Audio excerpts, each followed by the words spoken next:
In this video, I'm gonna teach you how to cheese Bankai in Project Mugetsu. It's a very easy process, so make sure to follow along.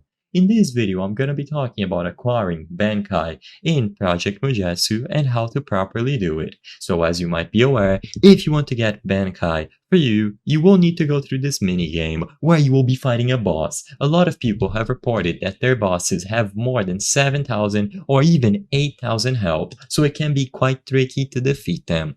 So once you get to 75 mastery on your meditation skill, you will be able to fight this minigame, like I mentioned, alongside player level 40, and you will be able to participate in the minigame.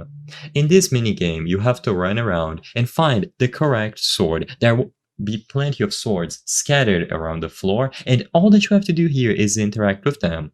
My tip for you is that you try out all of the swords close to your spawn. Don't run around getting random swords. If you stick to one exact location, you will have a higher chance of acquiring the sword, and it is going to be much more controlled. So dodge the attacks from the boss while trying out different swords, and once you do get the right sword, you will see this notification. You have picked up the right sword. So in this example, the right Zanaptuko.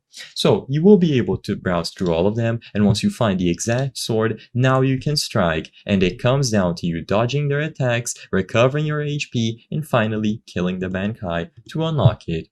The only cheese method that people discovered is climbing the mountain in the middle of the arena and then using attacks down below, but this was very much more limited and nerfed. You can still try to do it. So climb up the mountain and see if it works, but for the most part, it is best to just try to kill him normally after you find your sword.